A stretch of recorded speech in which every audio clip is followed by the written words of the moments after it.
So today's day 2 of my affiliate boot camp with Russell Brunson, and I came home. I picked up the kids at the gym. They have a parents laying out kind of program, and I got home, checked the mail, and then I found these in the mail. I'm kind of excited, but I don't remember paying for these. I don't know if they charge for it. I really don't remember paying for it. I guess I better check my credit card. You know, all those upsell things. I remember saying no, but maybe I said yes. I don't know. Well, these things, I've been a member of ClickFunnels.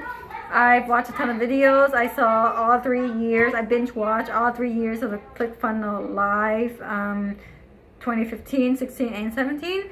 So like a lot of these things I've already seen before, but it's kind of cool to have. The one thing that really interests me though is like this one right here. It's very relevant to what I'm doing right now because I sell on Amazon and I'm trying to create a funnel to sell my Amazon products. Whereas like the summit or the webinar is not like hugely relevant to me. I really wish Russell would have more things about physical products. Most of his things seem to center around webinars and summit and info products, which I guess is fine. I mean, he does talk about selling supplements, but then again, like I said, what I sell just doesn't lend itself to like selling 8 bottles or 6 bottles. What I sell, you know, you buy like 1 or 2 or 3 at best. So. But whatever, I do believe in the system. Hopefully it works out for me, my business, in Amazon, driving more traffic there. And who knows, maybe one of these days I'll do some info product.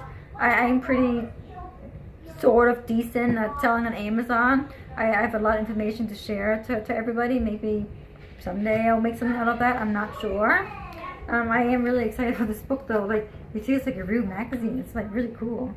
So today's video that Russell did on day 2, I kind of like it. He talks about how everybody has a story to tell. And that Flo girl, like the girl from the Progressive Insurance, like she's the highest paid commercial actress or whatever. Like seriously, that's crazy. Like it really speaks to the point of what Russell was trying to say, which is that you put a character behind any product.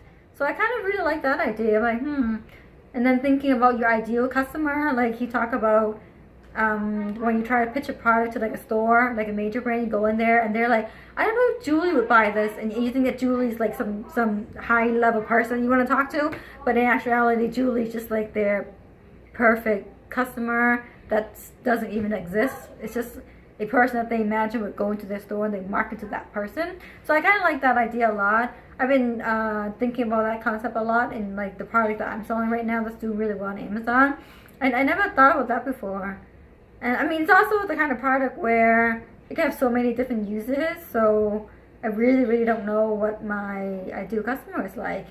But I do remember one of my coach for Amazon. I have a coach that teaches me, like, he runs like a monthly program. So again, you know, another info kind of thing. I pay $300 a month, so he teaches us strategies to sell on Amazon. I do remember him say one thing that really stands out to me. He said, I don't split test ads, I split test audience. And I'm like, You know, people think about split testing like the color of the background, the bold font, the picture, the video, the image, male versus female, like who's in that picture. Maybe a girl would sell this supplement better, maybe it's a guy, maybe it's an old person. But not a lot of people talk about split testing audience. So that's the first time I've heard of that concept, and I'm like, that's really interesting. So if I split test my audience, then I would eventually kind of figure out who my ideal customer is for my product, and hopefully maybe build a funnel around that. I'm still only on day 2. The video is like an hour long. They say it only takes like an hour to 90 minutes each day, but it kind of takes a little longer than that. I have kids, so it's a little hard to do. I mean, I just picked them up from the gym where they went there for a camp session for a few hours, but that entire time I spent cooking, and that was pretty much it. So I just gotta wait for right now. It's 9:37 p.m. I'm gonna put them to bed, and then I'm gonna try and sit down there and work on those worksheets as much as I can. It's lengthy. It takes a lot of thought. So, but I'm in it. I want to be committed to it. And you know what? I have a lot of stories to tell. I just never thought about it.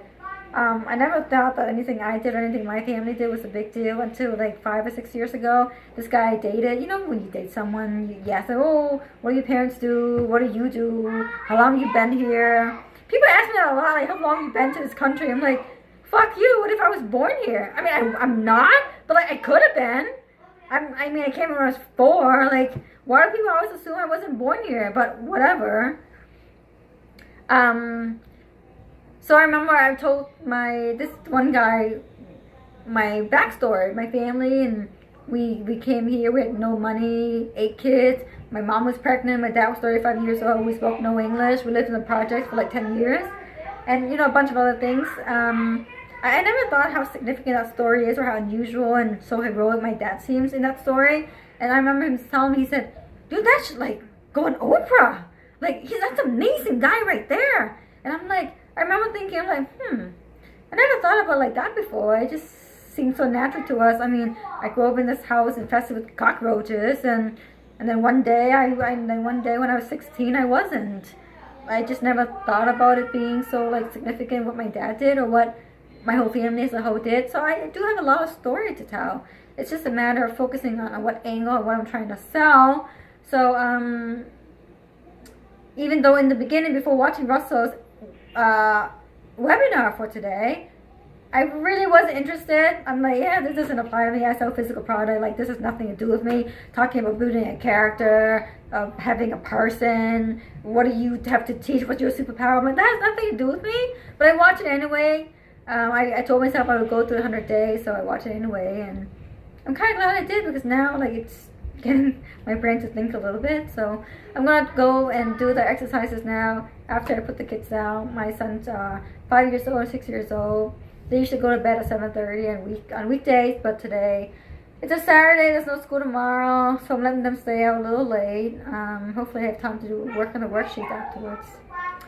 Okay, so that's my day 2. I'm looking forward to this journey. Really hoping I can use ClickFunnels to drive my Amazon sales, and they will complement each other. I think ClickFunnels can really complement each other.